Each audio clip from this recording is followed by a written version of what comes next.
so long. One touch and we're igniting, setting fire to it all. You know these flames ain't going out. This building is crumbling to the ground. Assalamualaikum warahmatullahi wabarakatuh. Hai semuanya, apa kabar ya?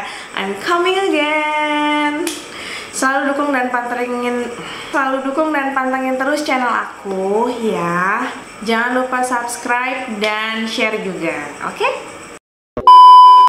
Sesuai dengan judulnya hari ini, aku mau ngebahas tentang kecelakaan nuklir yang terparah di Jepang, yang menurut aku ini tuh menyeramkan dan menyedihkan banget. Sebelum itu aku mau jelasin beberapa istilah yang nanti akan berkaitan dengan ceritanya, oke?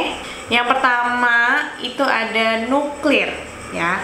Nuklir adalah energi yang dibebaskan dalam proses transformasi inti. Nuklir bisa dihasilkan dengan dua cara. Yang pertama, reaksi fisi atau pemecahan inti. Yang kedua, reaksi fusi atau penggabungan inti. Terus ada lagi istilah yang kedua, itu ada reaktor. Reaktor ini adalah alatnya atau tempatnya untuk memproses terjadinya suatu reaksi. Reaksi ini bisa terjadi secara spontan dengan gitu aja, atau bisa juga terjadi dengan dibantu dulu dengan energi yang lain, seperti misalnya energi kalor gitu kan. Jadi misalnya dia harus dipanasin dulu gitu, dan lain-lain. Yang ketiga adalah radiasi. Radiasi adalah energi yang keluar dalam bentuk partikel dan gelombang. Partikel dan gelombang si radiasi ini disebut dengan zat radioaktif.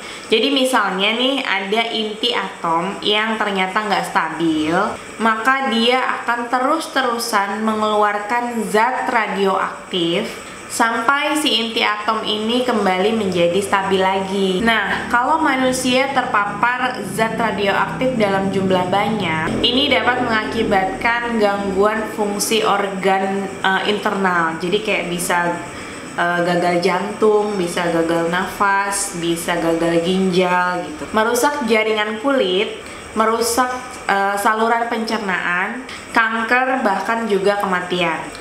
Gejala ringannya adalah mual, pusing, atau pingsan. Istilah yang keempat itu ada sinar gamma. Nah, kalau kamu pernah nonton Hulk ya, kenapa dia bisa jadi hijau, gede, kuat kayak gitu? Karena diceritakan bahwa si Hulk ini terpapar radiasi sinar gamma yang akhirnya merusak DNA-nya dia, dan radiasi sinar gamanya terperangkap di dalam DNA-nya dia, begitu ceritanya. Tapi pengertian sinar gamma sendiri adalah bentuk energi yang paling tinggi yang ditransmisikan dalam partikel gelombang dan tidak memiliki subpartikel yang mempunyai massa atau berat, bahkan bisa nembus sampai ke DNA gitu. Saking dia kecil banget dan dia ringan dan dia nggak punya bawaan apa-apa ya, dia nggak punya massa dia. Jadi saking ringannya itu dia bisa masuk tembus ke dalam DNA manusia. Oke, sekarang kita masuk ke ceritanya. Cus!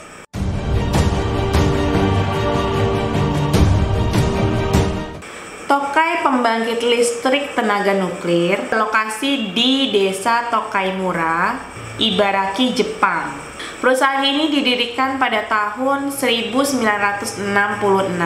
Awalnya pabrik ini didirikan sebagai pabrik persiapan bahan bakar dengan skala kecil dan tidak terkait dengan produksi listrik. Tapi dengan perkembangannya kemudian juga berfungsi sebagai pembangkit listrik tenaga nuklir komersial pertama di Jepang dan digunakan untuk memenuhi sekitar 30% kebutuhan listrik di Jepang.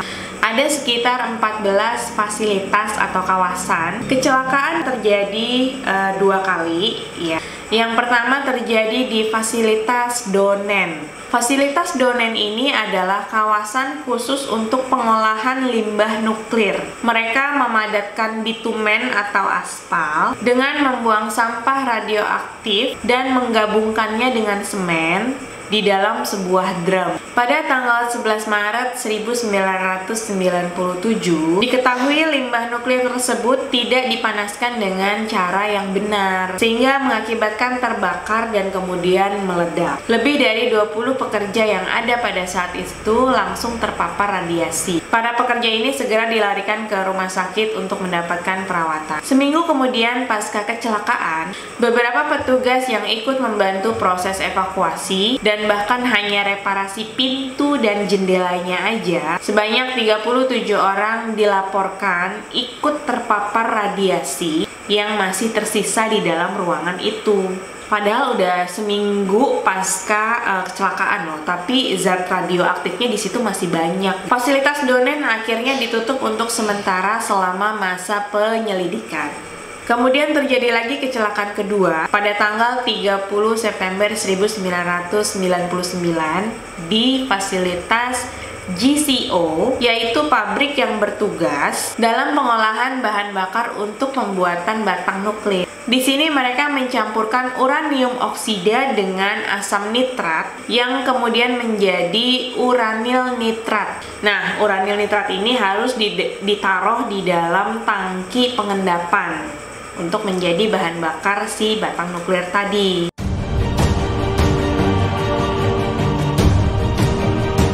Jadi ada tim teknisi yang terdiri dari 3 orang ya. Yang pertama yaitu Hisashi Ouchi, Masato Shinohara, dan Yutaka Yokokawa. Ceritanya ini mereka punya deadline untuk pembuatan dan pengiriman bahan bakar nuklir. Deadline-nya tanggal 28 September. Jadi di sana itu ada reaktor nuklir yang baru pertama kali dipakai selama 3 tahun terakhir. Biasanya sebelum melakukan proses pengolahan bahan bakar nuklir ini harus diadakan pelatihan dan kualifikasi terlebih dahulu. Apalagi kan udah lama tuh nggak dipakai. Terus juga kan reaktornya ini beda dengan reaktor yang biasa si 3 orang ini pakai. Jadi ini termasuk yang baru buat mereka gitulah. Tapi karena diburu-buru sama deadline, mereka langsung mengerjakan dengan petunjuk dari panduan manual pengoperasian proses ini. Itu pun mereka nggak ngeh kalau ternyata buku panduannya itu nggak disetujui sama STA. STA itu tuh kayak penanggung jawabnya gitulah ya. Nah, jadi si Masato Shinohara ini kebagian dia megang corong ya. Dan Hisashi Ouchi itu kebagian untuk megang ember baja anti karat yang berisi uranil nitrat. Mereka berdua tadi yang langsung memasukkan uranil nitrat ke dalam tangki pengendapan. Sedangkan Yutaka Yokokawa duduk di meja berjarak 4 meter untuk mengikuti panduan manualnya dan mengawasi proses ini. Salahnya, mereka ini menuangkan cairan tadi dan langsung dicemplungin gitu aja. Padahal seharusnya dicampur sedikit demi sedikit secara bertahap dan baru kemudian dipompa ke tangki pengendapan dengan batas maksimal pencampuran itu 2,4 kilo. Sama si Hisashi ini itu dituang langsung sebanyak 7 ember.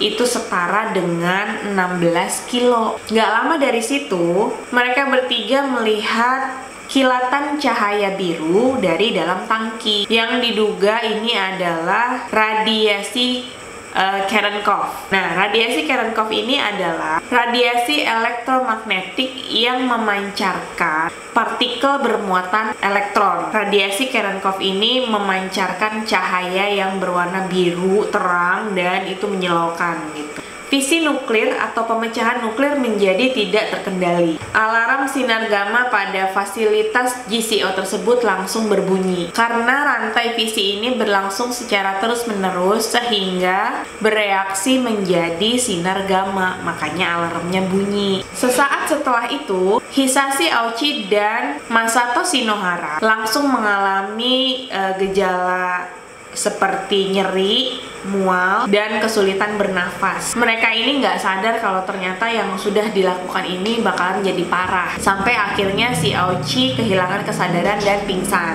Untungnya, karyawan lain dari gedung sebelah menyadari kalau ternyata alarm sinar gamma itu bunyi dan ini adalah bahaya gitu kan. Akhirnya dia langsung telepon petugas medis ambulan untuk menyelamatkan 3 orang tim ini tadi. 12 jam kemudian, Tokaimura langsung info sama pemerintah setempat supaya warga segera mengungsi. Sebanyak 161 orang dari 39 rumah dalam radius 350 meter dari pabrik GCO tadi itu langsung diungsikan. Kurang lebih 300.000 penduduk diminta untuk tetap di rumah dan menghentikan penggunaan air dan listrik. Bahkan sekolah dan tempat umum sementara ditutup. Besoknya dilakukan pemeriksaan secara menyeluruh terhadap 10.000 karyawan dan warga. Dan dari hasil pemeriksaan itu ternyata didapati 667 karyawan pabrik terpapar radiasi juga. Oke, sekarang kita balik lagi ke teknisi ya. Menurut pengujian radiasi oleh STA, pemeriksaan paparan radiasi pada Aochi itu mencapai 17 SF. Ini merupakan angka yang paling tinggi yang pernah terjadi pada manusia. Shinohara terpapar 10 SV, Yokokawa terpapar 3 SV. Jadi ini sudah sangat melebihi dosis maksimum paparan yang aman dan diizinkan, yaitu 0,05 SV. Nah, jadi kamu bayangin aja, harusnya itu bolehnya cuma 0,05 per tahun ya. Tapi ini Aussie langsung kena sebanyak 17 SV, terus 10 SV sama 3 SV gitu. Jadi kelebihannya udah, radiasinya ini udah banyak banget.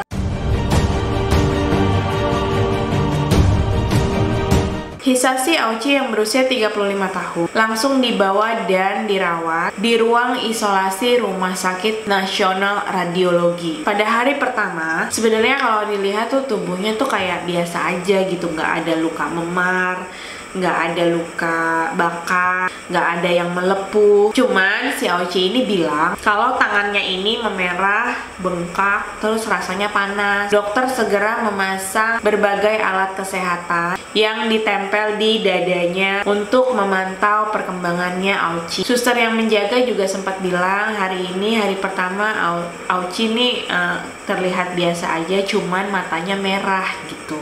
Kemudian pada hari ke-7 Aochi ini dipindahkan ke rumah sakit Universitas Tokyo dan ditempatkan langsung di ruangan steril. Dan hari ini suster juga melepaskan rekatan alat medis yang tertempel di dadanya. Tapi tahu nggak, geng?